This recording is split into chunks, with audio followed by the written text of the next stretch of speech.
Dans ce train qui revient de l'Est, un jeune dessinateur roule vers Bruxelles. Ce 8 mai 1930, il a rendez-vous avec son public.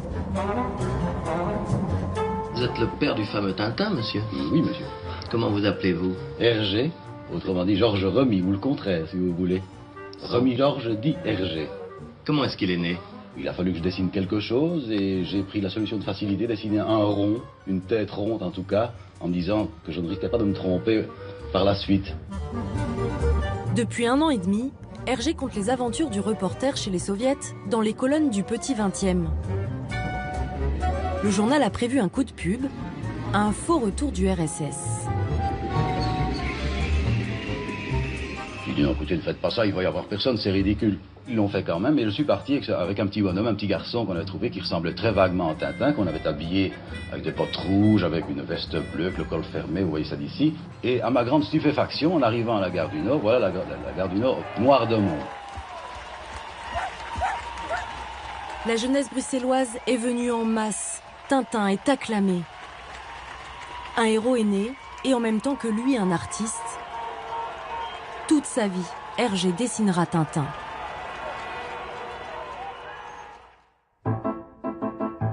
« 24 aventures, autant de chapitres de sa propre vie. Entre les cases, Hergé a figuré ses rêves, mais aussi ses doutes, ses tourments.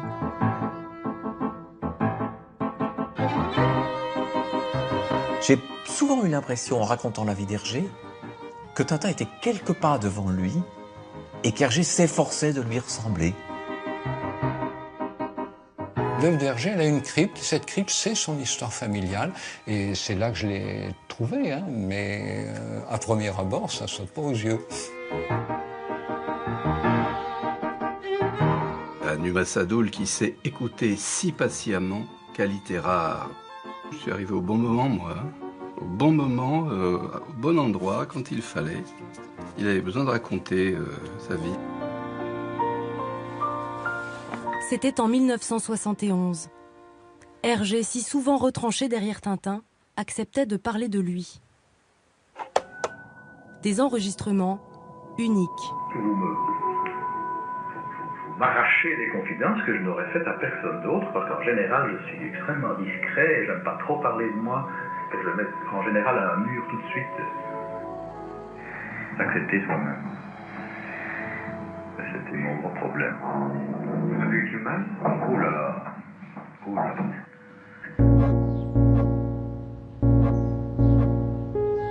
Georges Remy est né en 1907, au sein d'une famille modeste, très catholique. L'enfance, c'est d'abord la guerre de 14. Il faut bien se représenter que dès l'âge de 7 ans, Bruxelles est bombardée, occupée, connaît la famine. Et donc, c'est une enfance marquée par la peur et par la présence d'une mère mélancolique. Et c'est un paradoxe extraordinaire de penser que cet homme qui a enchanté l'enfance de plusieurs générations décrit son enfance comme terne. Oh, mon enfance. Mon enfance, pour moi, c'est pas le vert paradis, hein, je vois ça avec dégoût. Je me sentais être médiocre. Et je vois ma jeunesse comme une chose grise et médiocre, sans gaieté.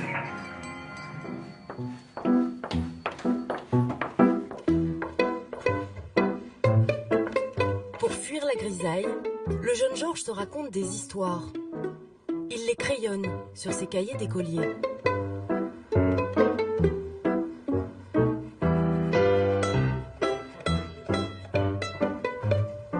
L'évasion, la vraie, arrive avec le scoutisme.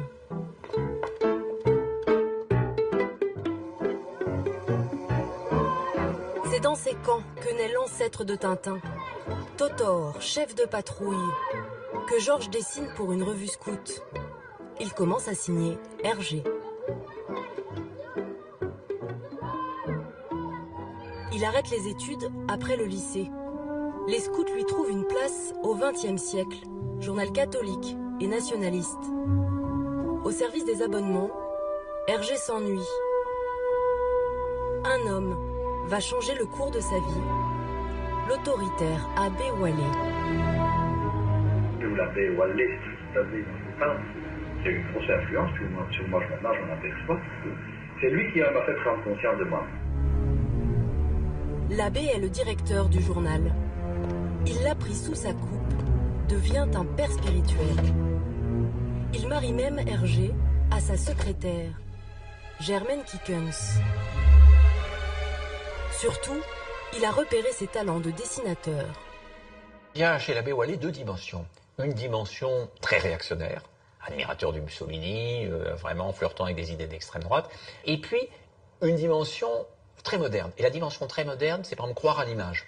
Il se dit, avec un supplément pour les enfants en images, une histoire dynamique, les enfants vont être pris et on pourra faire passer des messages. Et donc, oui, il y a certainement chez Wallet au début l'idée d'instrumentaliser Hergé. C'est-à-dire, tu vas envoyer Tintin pour fendre les communistes. Et effectivement, les lecteurs le lisent. Donc l'idée de Wallet est bonne. J'ai mangé du bolchevique à chaque semaine grâce à Tintin. Après l'URSS, le Congo. L'abbé souhaite susciter chez les jeunes Belges des vocations coloniales. Le Tintin d'alors restitue son époque, raciste, paternaliste. Je pense qu'il était sincèrement convaincu de ce qu'il faisait à l'époque. Il n'y a pas de problème. Il était sincèrement convaincu que les soviets étaient des mangeurs d'enfants, que les Congolais étaient de braves abrutis qu'il fallait éduquer, etc., etc. C'est des œuvres qu'il n'a pas retouchées bizarrement, parce que je pense qu'il savait qu'il aurait dû les refaire entièrement. Pour lui, c'est des péchés de jeunesse, oui. Oh, c'était un jeu. Tintin était un jeu pour moi jusque Lotus Bleu, jusqu'au Lotus Bleu.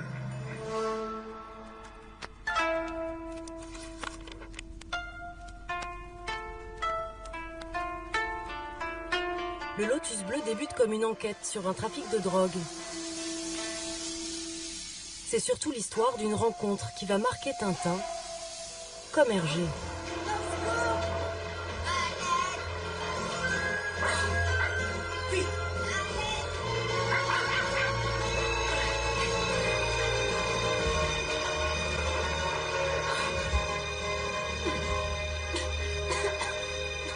Tu m'as sauvé la vie. Et maintenant, que vas-tu faire? Peut-être pourrais-je t'accompagner? Non, je suis vraiment désolé, mais l'endroit où je vais est trop dangereux. Je connais un proverbe chinois qui dit « briser une branche d'un seul coup, c'est très facile. En briser deux est beaucoup plus dur. » Je m'appelle Tintin. Et moi, c'est Chang. Chang existe. C'est un étudiant chinois qu'on a présenté à Hergé pour l'aider à préparer son album. Pour le dessinateur, tout va changer. Ma grande stupéfaction, moi j'ai découvert un monde tout nouveau. Il m'a fait découvrir des tas de choses, la poésie chez moi, l'écriture chez moi. C'était vraiment une révélation pour moi. Chang a raconté à Hergé son pays et l'invasion japonaise qu'il subit.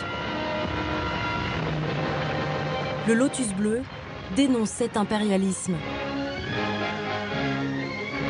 Chang a parsemé les vignettes d'idéogrammes engagés.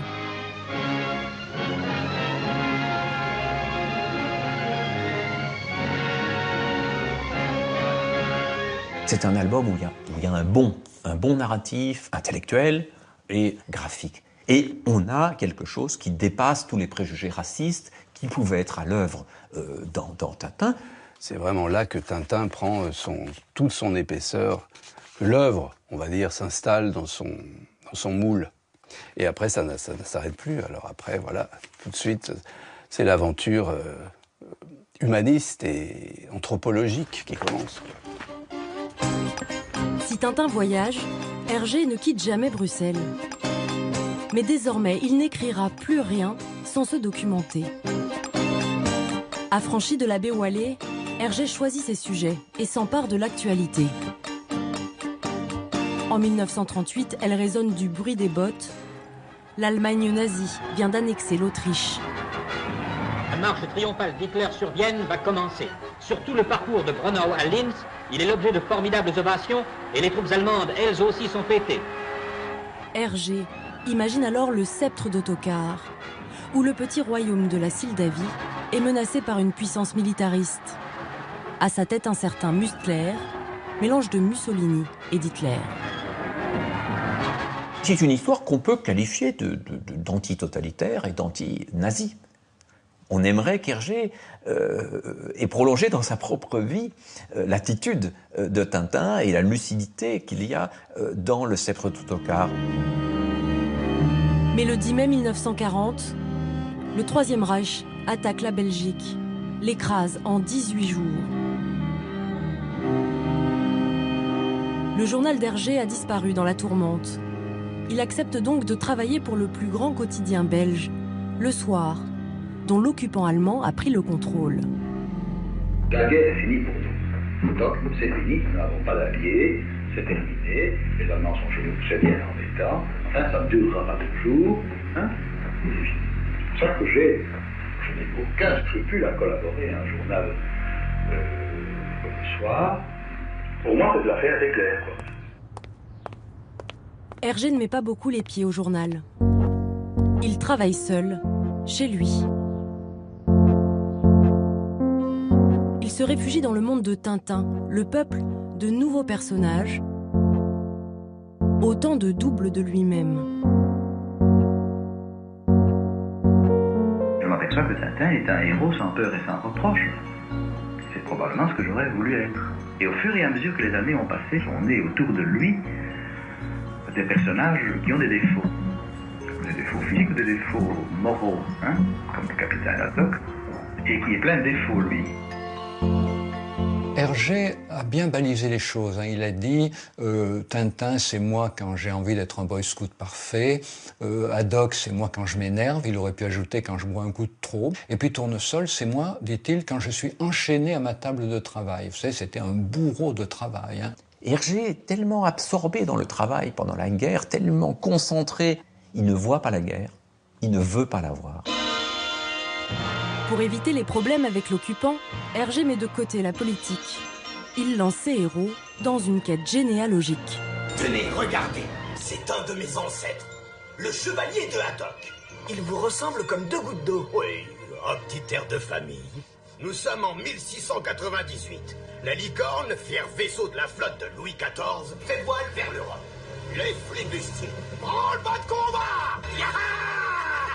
Ah, tu veux me tuer, synapisme, vieux cornichon. Tiens, voilà pour toi, scolopendre. Ah, c'est un si grand lâche, on m'attaque par derrière maintenant. Attention, gare à vous, ça va barder. Oh. Voilà, c'est à peu près ce qui est arrivé à mon aïeul. En marchant sur les traces de son ancêtre, Haddock découvre qu'il possédait un château. Moulinsart, légué par Louis XIV lui-même. Le chevalier de Haddock serait-il le fils caché du roi? Dans Tintin, un secret en cache toujours un autre. Je me suis dit, Hergé, pour avoir aussi bien mis en scène cette histoire et aussi bien cachée, il faut qu'il soit porteur d'une histoire semblable dans sa famille. Il faut qu'il nous ait raconté sa propre histoire, en quelque sorte, en la maquillant. Et en effet, il y avait parmi les ascendants d'Hergé exactement ce cas de figure, puisque le père et l'oncle de Hergé étaient nés d'un père inconnu, mais qui était présenté dans la famille comme quelqu'un d'extraordinairement important. Le père de Hergé avait un jumeau. Comme les Dupont, ils portaient les mêmes chapeaux et maniaient la canne.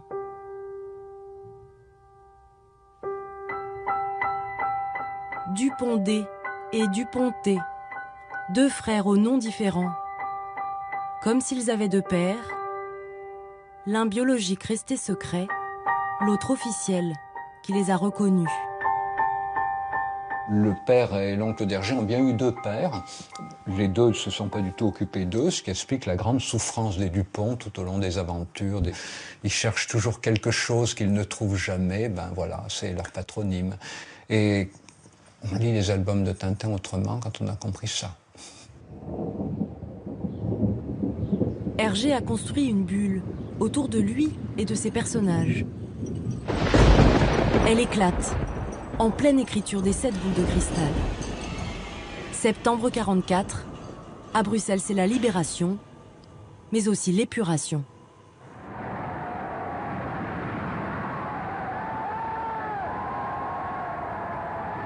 Le ciel lui tombe sur la tête. Il croit qu'il a travaillé comme un boulanger travaillait, comme un conducteur de tram travaillait, et brusquement il découvre qu'un auteur, un journaliste, a une responsabilité différente et qu'on peut lui reprocher ce qu'il a fait.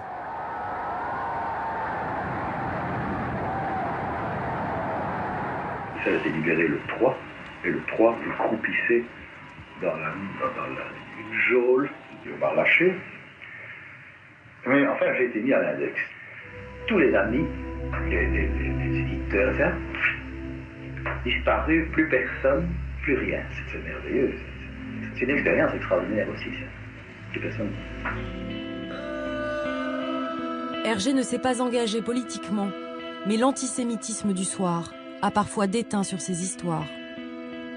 L'étoile mystérieuse caricature un banquier et des commerçants juifs, des vignettes modifiées après-guerre.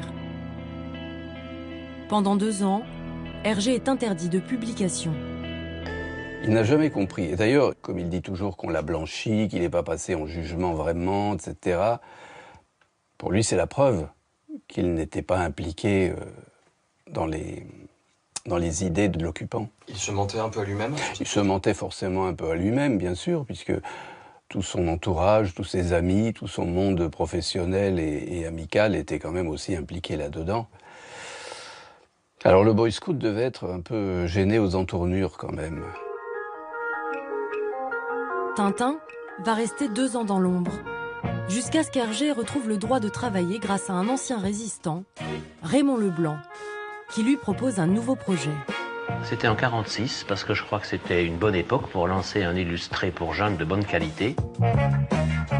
C'est la naissance du journal de Tintin, dans lequel Hergé va reprendre les 7 boules de cristal. Succès immédiat. Ça, qu'est-ce qu'il y avait d'équivalent en 1945, dans un moment où les enfants, on est au tout début des 30 Glorieuses, sont avides de découvrir le monde, de découvrir les techniques, de découvrir la modernité, et donc Tintin correspond à merveille. Le travail est toujours plus précis, toujours plus documenté, mais le rythme devient insoutenable. Pour l'épauler, les studios Hergé sont donc créés en 1950, alors que Tintin s'apprête à marcher sur la Lune, 20 ans avant Neil Armstrong. Un jour, dans un restaurant à Paris, j'ai entendu, il y avait un monsieur, une dame et leur garçon, un garçon de 12-13 ans, et le papa disait, oui, un jour nous irons sur la Lune, tu verras les hommes peut-être plus tard. Elle est bien bonne, sacrée tournesol sur la Lune. Et l'enfant, le garçon, méprisant du papa, il n'y aura rien de tout ça, n'est-ce pas? Il n'y a pas d'air sur la Lune, alors comment veux-tu? Et je me suis dit, il faut que je fasse très attention, sinon, pour qu'on croie à ce que je vais raconter. Qu'est-ce que vous dites? Moi, sur la Lune, avec vous? Mais ma parole, mille savants, vous travaillez de l'électron. Dans ces nouveaux studios, Hergé travaille désormais en équipe. Son bras droit, chargé des décors, s'appelle Bob Demore.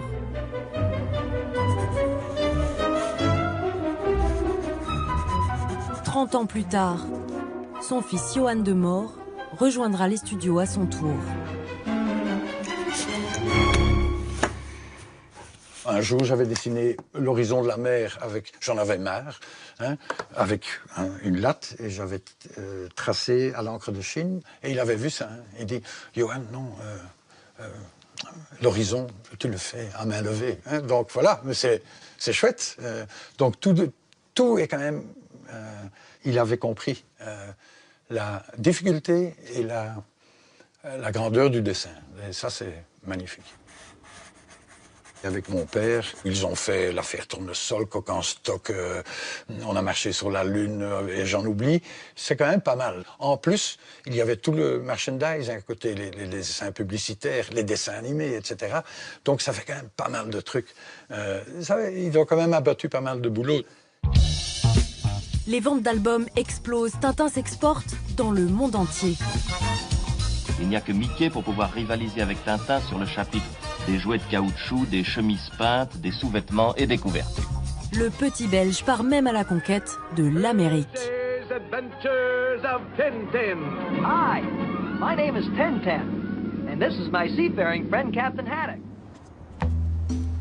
Hergé est alors au sommet de sa gloire. Mais une nouvelle rencontre va faire vaciller son univers. Ah, voilà, le français. Ah, je suis un modèle. Ça n'est pas Milou, mais... Oui. Fanny Vlamink a 22 ans lorsqu'elle entre au studio Hergé comme coloriste.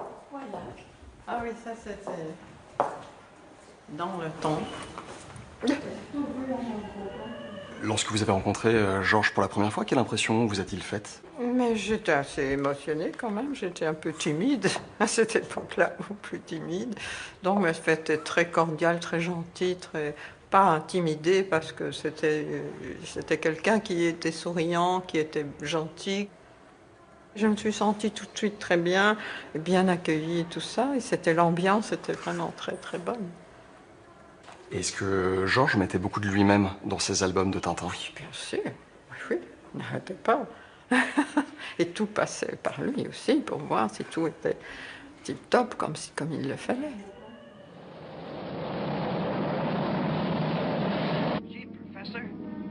Le dessinateur est marié depuis 35 ans avec Germaine.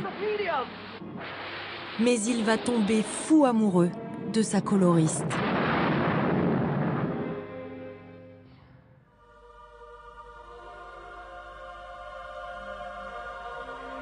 Jamais une chose pareille ne m'était arrivée. Je ne sais pas comment ça s'est fait. Quelque chose s'est passé. Hergé est déchiré. Il envisage de divorcer, mais Germaine est là depuis ses débuts. Elle a tout partagé. Le dessinateur entre dans une profonde dépression. S'accepter soi-même. C'était mon gros problème. Vous avez eu du mal? Oh là là. Oh là là. Éducation catholique, une certaine morale, tout ça est extrêmement difficile à vaincre. De faire abstraction de la notion de péché, par exemple. Il avait un vrai problème de conscience par rapport à sa femme légitime. Pour un homme comme lui, élevé dans des principes moraux extrêmement rigoureux, c'est un problème.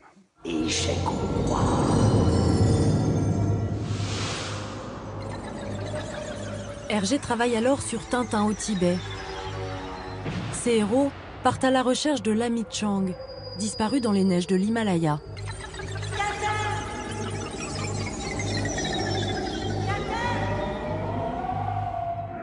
Je ne rêvais que de blanc, la recherche de la pureté. J'ai fait appel à un psychanalyste pour m'en sortir.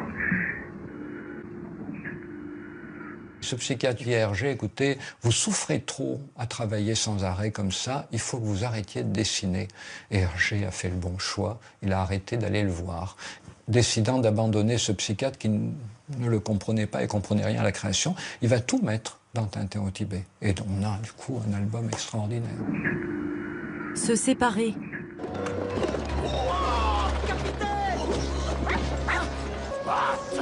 Tonnerre de Brest! Pouvez-vous me hisser l'escabeau, Tintin? Hélas, non! Au moindre mouvement, nous plongeons.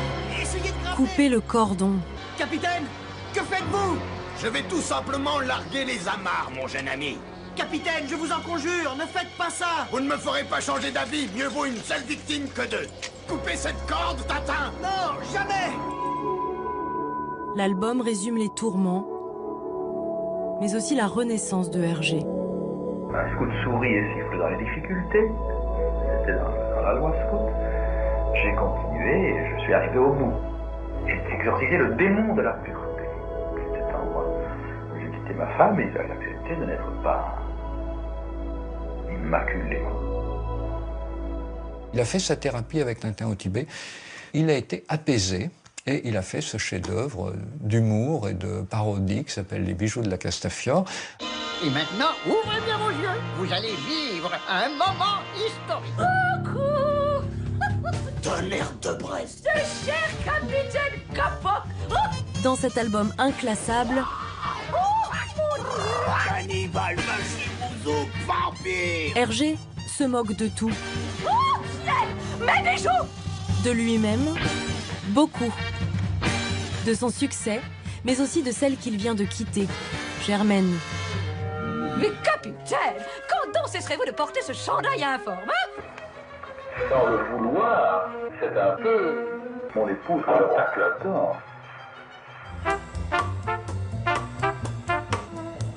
J'ai quitté ma femme et m'acceptant avec mon péché, entre guillemets, avec mes péchés, la vie devient beaucoup plus agréable, devient beaucoup plus facile. Hergé marche dans les pas de Tintin et part à l'aventure avec Fanny, sa nouvelle compagne. Il voyage beaucoup et travaille de moins en moins.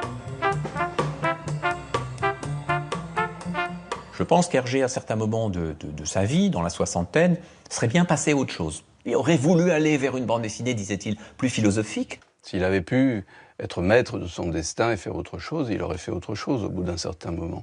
Ce qu'il appelait la tintinerie, il en avait fait un peu le tour. Simplement la pression des éditeurs, son éditeur, Casterman, les éditeurs dans le monde entier, les lecteurs, le journal Tintin, les gens qui voulaient adapter au cinéma, ça rendait impossible de lâcher Tintin. Il a été prisonnier de Tintin? Un peu, un peu.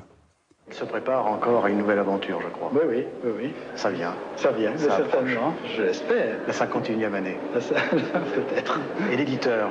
L'éditeur, il espère tout autant que cette excellente attention se réalise. Mais l'éditeur va devoir apprendre à patienter. 5 ans avant de s'envoler pour Sydney. 11 autres longues années d'attente pour Tintin et les Picaros. Hergé se passionne pour l'art contemporain, pose pour Andy Warhol et s'essaie à la peinture. Il a dit à cette époque-là qu'il commençait à trouver vraiment du plaisir à ne rien faire. Bon, quand même, il avait bien mérité, c'était tard, mais il a dit plaisir à flâner. Il n'avait jamais trouvé de plaisir à flâner. À 70 ans, Hergé semble enfin libéré. Il souffre pourtant d'une absence, celle de son ami Chang. Il ne l'a pas revu depuis le Lotus Bleu, 50 ans plus tôt. Quand j'ai connu Hergé, il s'était perdu de vue depuis très très longtemps et il était en recherche permanente de Chang. Donc il y avait quand même toujours cette aspiration de retrouver l'homme qui a un peu déclenché chez lui sa maturité.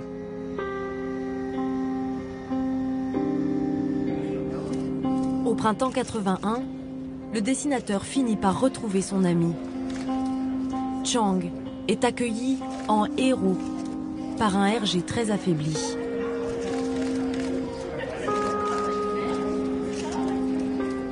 Pour votre santé, pour votre santé. Un petit peu mieux, mais oui, pas oui. beaucoup. Tout à fait magnifique. Oui. Hein?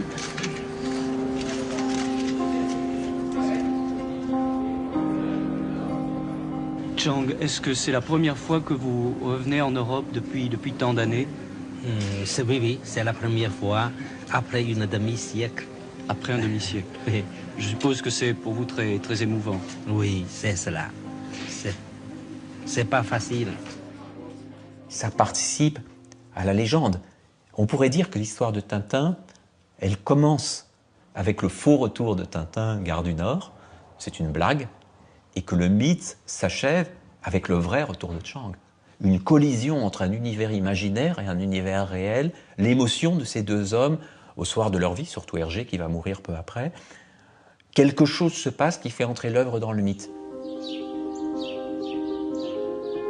Épuisé par une leucémie, Hergé décède 2 ans après ses retrouvailles, en 1983.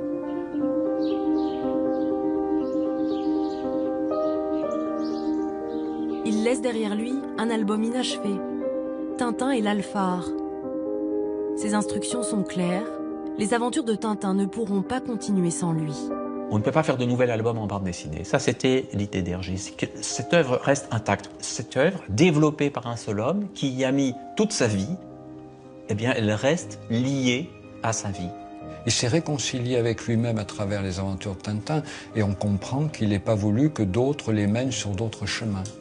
C'est difficile à envisager. Sans Hergé, oui, évidemment. Très, très difficile. Malgré le talent et de tout le monde, hein. Je pense que là, il y avait Hergé qui pouvait donner une dimension hergéenne. Une œuvre appartient à son auteur et on ne copie pas après, on n'essaye pas, on n'arrive pas d'ailleurs, je pense. Enfin, je sais pas. Mais non, j'aurais pas voulu ça. Beaucoup auraient aimé le faire. Mais non, pour moi c'est sacré et c'est... Non.